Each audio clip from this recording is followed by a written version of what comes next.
बिस्मिल्लाहिर्रहमानिर्रहीम। नाज़रीन अस्सलाम वालेकुम, मैं हूं इमरान वसीम। सबसे पहले तो आप तमाम देखने वालों को आज़ाद डिजिटल मीडिया पर खुशामदीद कहेंगे। और आज के प्रोग्राम में सुप्रीम कोर्ट से एक बड़ी खबर जो मैदान सज रहा है, जो मैदान सजने को तैयार है, इस बड़ी खबर की डिटेल आप नाज़रीन की खिदमत में पेश करेंगे। और दूसरा हम बात करेंगे, बानी पीटीआई से कहा गया है कि माफ़ी मांगो। एक तो डीजी आईएसपीआर ने मुतालबा किया था, जो गुज़िश्ता रोज़ प्रेस कॉन्फ्रेंस हुई उससे पहले एक मीडिया ब्रीफिंग दी गई जिसमें कंट्रोल टावर की तरफ से, एस्टेब्लिशमेंट की तरफ से साबिक वज़ीर-ए-आज़म इमरान खान से कहा गया कि माफ़ी मांगो। लेकिन अब इमरान खान से माफ़ी का जो तकाज़ा है वो किसी और ने किया है। अब ये इमरान खान को कौन माफ़ी मंगवाना चाहता है, किस मामले पे कहा गया है कि इमरान खान तुम माफ़ी मांगो, एक तो इस खबर की डिटेल भी आपके साथ हम शेयर करने जा रहे हैं। और फिर हम बात करेंगे कि बानी पीटीआई का दरअसल मसला क्या है, प्रॉब्लम क्या है बानी पीटीआई के साथ। और कुछ दीगर खबरें भी प्रोग्राम में हम शामिल कर सकते हैं, लेकिन वीडियो के ड्यूरेशन पर ये डिपेंड करेगा। लेकिन प्रोग्राम का आगाज़ करने से पहले आप नाज़रीन से दरख्वास्त करेंगे कि चैनल को सब्सक्राइब कर लें, बेल आइकॉन का बटन प्रेस करें, और अगर आपको हमारी वीडियो पसंद आती है तो इसको लाइक भी करें और अपने दोस्तों के साथ शेयर भी करें। तो पहली खबर से नाज़रीन गुफ्तगू का आगाज़ करते हैं। सुप्रीम कोर्ट में रोज़ एक अहम डेवलपमेंट हो रही है। जो नाज़रीन सुप्रीम कोर्ट का 12 जुलाई का मखसूस नशिस्तों का फैसला है, 12 जुलाई को फैसला आया और 15 जुलाई को नून लीग की जानिब से 2 नज़रसानी की दरखास्तें अदालत उज़्मा में मखसूस नशिस्तों के मुख्तसर फैसले जो कि 22 जुलाई को अनाउंस किया गया उसके खिलाफ दायर कर दी गई। और उस नज़रसानी की दरखास्तों को सुप्रीम कोर्ट के प्रैक्टिस एंड प्रोसीजर कमेटी ने फौरी तौर पर समाअत के लिए लगाने से इनकार कर दिया। और उसमें जवाज़ क्या बना? जवाज़ ये बना, ये कहा गया कमेटी के अक्सरियत अरकान की तरफ से कि अभी तो सिर्फ नून लीग की नज़रसानी की दरखास्तें आई हैं, इनको इतनी जल्दी क्यों समाअत के लिए लगाया जाए, मजीद नज़रसानी की दरखास्तें आने का भी इम्कान है तो उनका भी इंतज़ार कर लेते हैं। तो कमेटी के इस फैसले के बाद नून लीग के साबिक 3 अरकान की जानिब से नई अलग से नज़रसानी की दरखास्तें दायर की गई तो तादाद 5 हो गई। आज नाज़रीन ये हुआ है कि पाकिस्तान पीपल्स पार्टी पार्लियामेंटेरियन, यानी जो 3 पीपी नहीं 4 पीपी वाली जो पीपल्स पार्टी है, उनकी तरफ से नज़रसानी की दरखास्त दायर कर दी गई। फारूक एच नाइक साहब ने नज़रसानी की दरखास्त सुप्रीम कोर्ट में दायर की एडवोकेट ऑन रिकॉर्ड के वसातत से। इस नाज़रीन नज़रसानी की दरखास्त में कुछ नए पॉइंट्स जो हैं वो फुल कोर्ट के सामने उठाए गए हैं। यानी नून लीग ने भी अपने नज़रसानी के ग्राउंड बताए, नून लीग के 3 साबिक ख़वातीन अरकान ने भी अपने ग्राउंड फुल कोर्ट के सामने रखे। लेकिन आज जो पीपल्स पार्टी नज़रसानी की दरखास्त लेके आई है उसमें कुछ नया फुल कोर्ट के सामने रखा गया। वो नया क्या है उसकी डिटेल इस प्रोग्राम में आपके साथ हम पहली खबर में शेयर करने जा रहे हैं।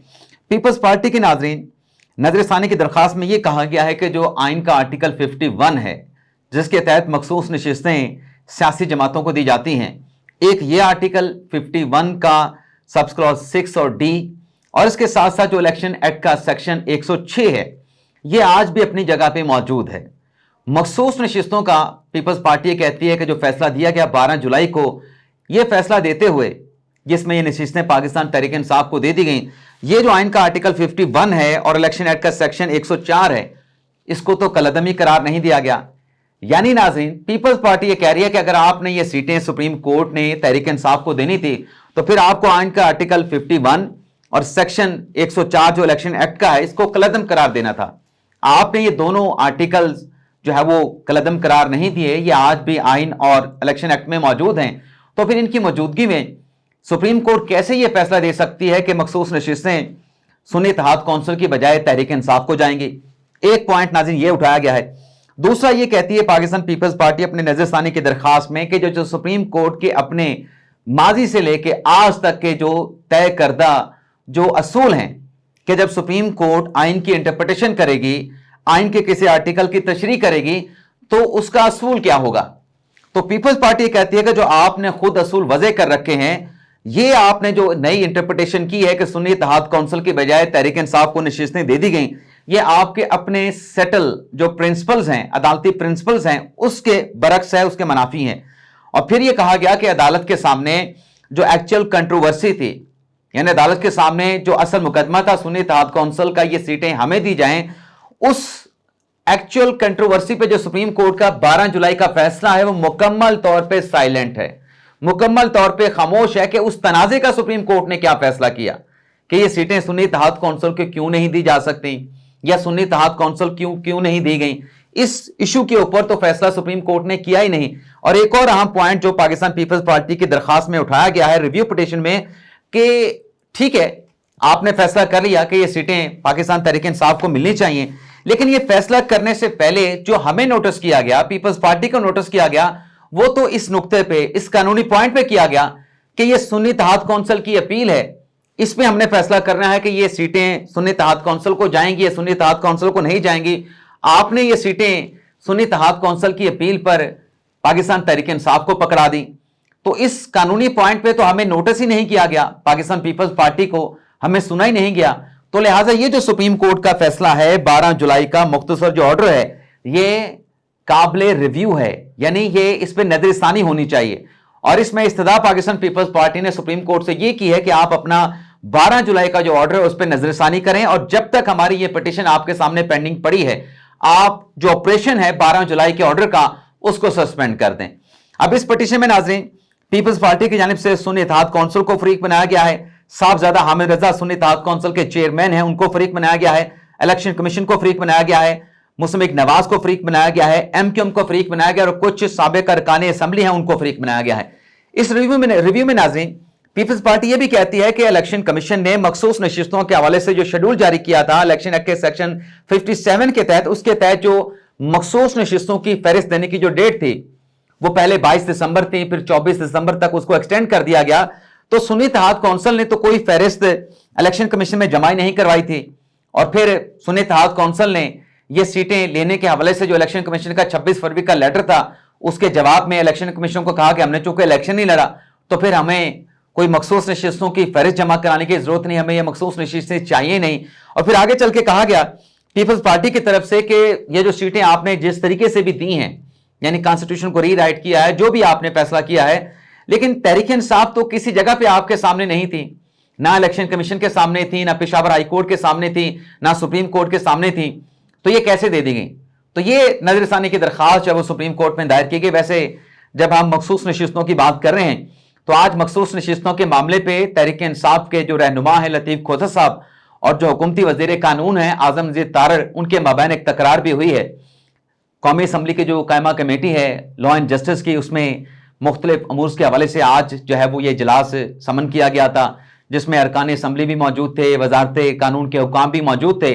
تو اس میں جو آرٹیکل 51 جس کا ابھی ہم تذکرہ کر رہے تھے کہ کانسٹیٹیوشن کا رائٹ ہے مخصوص نشستوں کے حوالے سے کہ خواتین کو ملیں گی، نان مسلموں کو ملیں گی، اس میں ناظرین ایک رکن اسمبلی ہیں اقلیتی، ان کی طرف سے ایک بل پیش کیا گیا آرٹیکل 51 میں ترمیم کے حوالے سے کہ یہ جو 10 سیٹیں قومی اسمبلی میں نان مسلم کو دی جاتی ہیں اس کی تعداد کم ہے، اور جب یہ 10 کی تعداد مقرر کی گئی تب ہماری آبادی کم تھی، اقلیتوں کی اب آبادی بڑھ چکی ہے، تو لہٰذا آرٹیکل 51 میں ترمیم کرنی چاہیے. جب یہ ناظرین بل ڈسکس ہو رہا تھا ٹیبل کے اوپر، اس کے اوپر بحث کی جا رہی تھی، تو اس پہ لطیف کھوسہ صاحب نے کہا کہ متناسب نمائندگی یہاں پہ بات کی جا رہی ہے، سپریم کورٹ نے ایک فیصلہ دیا، اس فیصلے پر الیکشن کمیشن عمل ہی نہیں کر رہا. یہ کیا چاہتے ہیں؟ ملک میں افراتفری چاہتے ہیں، امن چاہتے ہیں، کیا چاہتے ہیں؟ کیوں الیکشن کمیشن جو ہے سپریم کورٹ کے فیصلے پہ عمل نہیں کر رہا؟ اس پہ ناظرین جو وزیر قانون تھے اعظم نذیر تارڑ، ان کی جانب سے کہا گیا کہ آپ جو پوائنٹ اٹھا رہے ہیں سپریم کورٹ کے فیصلے کے حوالے سے، یہ قائمہ کمیٹی ہے، یہ الیکشن کمیشن کا آفس نہیں ہے، یہاں پہ آپ یہ بات ڈسکس نہیں کر سکتے. اور ٹھیک ہے جہاں آپ یہ بات کر رہے ہیں، چلیں آپ نے بات کر دی ہے مخصوص نشستوں کی متناسب نمائندگی کے حوالے سے، تو تحریک انصاف کو جو سیٹیں دی گئیں روز اس پہ سپریم کورٹ میں نظر ثانی دائر ہو رہی ہے، روز کوئی نہ کوئی نظر ثانی کی درخواست آ جاتی ہے، جس پہ لطیف کھوسہ نے کہا کہ نظر ثانی دائر کرنے کا مطلب یہ تو نہیں کہ حکم امتناع آپ کو مل گیا، آپ عدالتی فیصلے پہ عمل درآمد نہ کریں. اور پھر لطیف کھوسہ نے کہا کہ کمل شوذب کی درخواست سے پاکستان تحریک انصاف کے حوالے سے، جس پہ اعظم نذیر تارڑ نے کہا کہ کمل شوذب تو خود آئی تھی کہ انہیں سنی اتحاد کونسل میں شامل کر کے ان کو مخصوص نشست وہاں سے دلوائی جائے، پی ٹی آئی تو سپریم کورٹ میں نہیں تھی مخصوص نشستوں کے لیے، تو آپ یہ غیر متعلقہ فورم ہے، یہاں پہ آپ اس چیز کو ڈسکس نہ کریں. تو یہ آج تکرار بھی ایک قائمہ کمیٹی میں ہوئی ہے. اس کے علاوہ ناظرین جو عمران خان صاحب کے حوالے سے میں نے بات کی کہ عمران خان صاحب سے کہا گیا ہے کہ معافی مانگو. کل ناظرین جو اڈیالہ جیل میں 190 ملین پاؤنڈ کیس کی سماعت ہوئی، توشہ خانہ 2 میں عمران خان صاحب کو اور بشرا بی بی صاحبہ کو مزید فزیکل ریمانڈ کے لیے نیب کے حکام کی جانب سے پیش کیا گیا. ان دونوں مقدمات کی سماعت کے بعد جو عمران خان صاحب کی میڈیا کے ساتھ گفتگو ہوئی، اس میں عمران خان صاحب نے جو اعتراف کیا کہ ہاں انہوں نے کہا تھا कि अगर मुझे गिरफ्तार किया जाए तो GHQ के सामने जाके आपने प्रोटेस्ट करना है। और खान साहब ने बताया कि मैंने तो कहा था कि पुरअमन आप एहतजाज करें। और फिर यास्मीन राशिद साहब का इमरान खान साहब ने जिक्र किया कि वो तो कोर कमांडर हाउस में लोगों को जाने से रोकते रहे। अब ये जो नाज़िर खान साहब ने कल बात की, एतराफ़ किया कि मैंने कहा था कि आपने GHQ के सामने जाके एहतजाज करना है, जब ये खान साहब बात करके चले गए। अब अंदर की खबर आपको बता रहा हूं, खान साहब बात करके चले गए, उसके बाद सहाफ़ी वहां पे ठहरे थे, सहाफ़ी आपस में डिस्कस कर रहे थे, पॉइंट्स बना रहे थे कि आज हमने कौन कौन सा पॉइंट जो है वो खबर की सूरत में अपने चैनल को या अपने अखबार को देना है। तो खान साहब बाबर अवान के साथ कुछ देर के बाद फिर दोबारा वापस आते हैं। जब वो बात ये कह के गए कि मैंने कहा था, दोबारा वापस आते हैं और अपनी इस बात के हवाले से, इसी जुमले के हवाले से कि मैंने कहा था कि आपने GHQ के सामने जाके एहतजाज करना है, इसकी वजाहतें देते रहे। यानी जो हमारे साथियों के साथ, कुछ साथियों के साथ बात हुई जो अडाला जेल में जाके इन केसेस की समाअत को कवर करते हैं, कि खान साहब और बाबर अवान साहब दरअसल चाह ये रहते हैं कि जो पहले खान साहब बात कर गए उसको किसी तरीके से चेंज करवाएं, उसको अमेंड करवा लें, उसको आल्टर करा लें। तो मुख्तलिफ तरीकों से वो बताते रहे, ऐसा नहीं था, हमने ये कहा था, हमारा कहने का ये मकसद नहीं था, हमारा मतलब ये नहीं था। तो उस पर साथियों ने फिर इमरान खान साहब को और बाबर अवान साहब को यह जवाब दिया कि आपने जो कहा ना, हमने वो नोट कर लिया है, अब क्या रिपोर्ट करना है, क्या अपने चैनल को बताना है, आप हम पे छोड़ दें।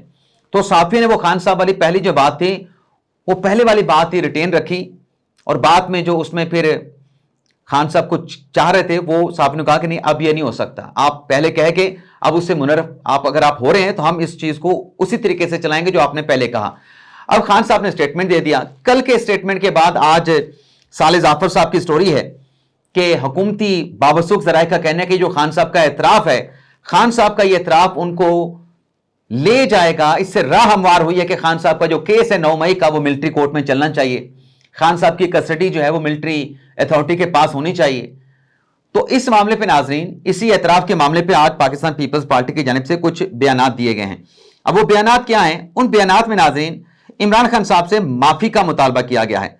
अब पहले जैसे मैंने कहा कि कंट्रोल टावर की तरफ से कहा गया था कि खान साहब माफी मांगे, अब पाकिस्तान पीपल्स पार्टी जो पहले रिलक्टेंट थी इमरान खान साहब के हवाले से, माफी मंगवाने के हवाले से, अब पीपल्स पार्टी ओपनली इमरान खान साहब से कह रही कि आप माफी मांगे। जैसे कि आप देखें कि जो नायब सदर है पाकिस्तान पीपल्स पार्टी के सेनेटर शहरी रहमान साहब, उन्होंने स्टेटमेंट जारी किया कि इमरान खान ने बिला आखिर ये मान लिया है कि GHQ के सामने एहतजाज की कॉल उन्होंने दी थी। और फिर शहरी रहमान साहब कहती हैं कि ये एतराफ़ जुर्म नहीं तो और क्या है, वो मुसलसल यानी इमरान खान मुसलसल पुरतशद्दुद और एहतजाज की जिम्मेदार इदारों और हुकूमत को ठहराया करते थे। अपनी गिरफ्तारी से बचने के लिए इन्होंने 7 इदारों को निशाना बनाया। इदारों और शोधा पर हमले की कॉल देने का एतराफ़ काफी नहीं, यानी इमरान खान साहब ने अगर यह एतराफ़ कर लिया है कि कॉल उन्होंने दी थी इदारों के सामने एहतजाज करने की, तो इमरान खान को अपने जुर्म पर माफी मांगनी चाहिए। अब पाकिस्तान पीपल्स पार्टी बड़ी लिबरल जमात है, बड़ी लीनियंट जमात है, वो कभी अपने सियासी मुखालफिन के खिलाफ इस हद तक नहीं जाती। आज पीपल्स पार्टी भी इमरान खान साहब से कह रही है कि आप माफी मांगे। शहरी रहमान साहब ने मजीद ये कहा कि दूसरी तरफ पार्टी रहनुमाओं से मुलाकातें करके बैरूनी जरीदों यानी जो मीडिया के ऑर्गेनाइजेशन हैं उसमें इंटरव्यू देकर कहते हैं कि इनको टेररिस्ट सेल में रखा गया है। शहरी रहमान साहब कहती हैं कि माजी में किसी लीडर को भी जेल से वीडियो लिंक की इंटरव्यू की सहूलत मैसर नहीं थी। इमरान खान माजी में अपनी फस्तानियत को भूल गए हैं। मुखालफिन की जेलों में सहूलियात छीनने वाले आज अपने लिए सहूलियात मांग रहे हैं, जबकि आज भी जेल में इमरान खान साहब को हर सहूलत मैसर है। ये शहरी रहमान साहब कह रही हैं। लेकिन जो खुर्शीद शाह साहब हैं वो कुछ और कह रहे हैं। वो ये कहते हैं कि बानी PTI को अस्करी इमारत और तनसीबात पर दावा बोलने का एतराफ बहुत पहले कर लेना चाहिए था। बानी PTI इस मुल्क में नफरत और तशद्दुद की सियासत की बुनियाद रखी है। अब ये जो नफरत, तशद्दुद, इस किस्म के अल्फाज इस्तेमाल हो रहे हैं पीपल्स पार्टी के रहनुमाओं के जुमलों में, इसका मतलब ये है कि जो नून लीग ने ऐलान किया था कि हम पाबंदी की तरफ जाएंगे, तहरीक इंसाफ के खिलाफ पाबंदी का रेफरेंस हम फाइल करेंगे, तो पीपल्स पार्टी भी उसी नोयत के, उसी किस्म के अल्फाज इस्तेमाल कर रही है। आगे खुर्शीद शाह साहब ये कहते हैं कि मुल्की हालात और बैन अल-अक़वामी ताल्लुकात खराब करना इस जमात की सोची समझी स्कीम है। अब ये भी वो पाबंदी की तरफ जुमला जाता है खुर्शीद शाह साहब का। और फिर कहते हैं कि PTI को मनफी सियासत तर्क करके मुस्बत सियासत का आगाज करना चाहिए। मुल्क की तरक्की और खुशहाली के लिए सियासी जमातों में हम आहंगी जरूरी है। अब ये जो आज खान साहब ने कल स्टेटमेंट दिया, उस पर ये जो PTI के लोगों के बयान आए हैं, अब खान साहब के साथ मसला क्या है? आप देखें कि 9 मई के सिलसिले में 12 रुकनी टीम लाहौर से आती है खान साहब को इंटेरोगेट करने के लिए। खान साहब उनके सामने पेश नहीं होते। खान साहब शर्त क्या लगाते हैं कि मैं तो अपने वकला की मौजूदगी में ही जो सवालात मुझसे करने हैं मैं उनका जवाब दूंगा। वकला की अदम मौजूदगी में खान साहब अलाउ नहीं करते। लेकिन जब खान साहब मीडिया को देखते हैं, मीडिया के नुमाइंदों को देखते हैं, चाहे खान साहब जेल के अंदर हों, जेल से बाहर हों, खान साहब वहां पे जो है वो कहते हैं कि फ्री हो जाना। खान साहब बिल्कुल फ्री हो जाते हैं। वो आप कभी किसी पहाड़ी पे चढ़े हों या चढ़ाई पे चढ़े हों, आपने गाड़ी नीचे लेके आनी है, तो सूरत तो यह है कि आप फर्स्ट गियर में गाड़ी को नीचे लेके आए ताकि बड़ी आसानी के साथ आप जो चढ़ाई है, वो उतराई है, उसको आप जो है वो अबूर कर लें। लेकिन खान साहब जब मीडिया के नुमाइंदों को देखते हैं तो बेकाबू हो जाते हैं, बेकाबू हो जाते हैं और फिर जो आता है वो कह देते हैं। और इस किस्म की सूरत हाल के लिए माजिर के साथ मैं तो लफ्ज इस्तेमाल करता हूं मुंह का बवासीर, लेकिन खान साहब चूंकि बड़ी शख्सियत है, उनके लिए ये लफ्ज तो मैं इस्तेमाल नहीं कर सकता। लेकिन जो कल खान साहब ने कहा कि मैंने कॉल दी थी जीएचक्यू के सामने हमला करने की, वो खान साहब का अपना एतराफ, अपना जो जुमला, अपना जो कहा था, वो आज खान साहब के आड़े आ रहा है। और आज हुकूमती ज़राए से बात करके साले जाफर साहब खबर दे रहे हैं कि यही खान साहब का कहा गया कि मैंने कॉल दी थी एहतजाज की जीएचक्यू के सामने, ये खान साहब के गले पड़ेगा और उनका केस जो है वो मिलिट्री कोर्ट में चलाने की राह जो है वो हुकूमती ज़राए का कहना है कि वो हमवार हो गई है। तो ये नाज़रीन आज का दिन का हमारा वीलॉग, उम्मीद करते हैं कि आपको पसंद आया होगा। आपसे इजाज़त चाहते हैं। अल्लाह ताला हम सब का हमें नासिर अपनी दुआ में याद रखिएगा। अल्लाह हाफिज़।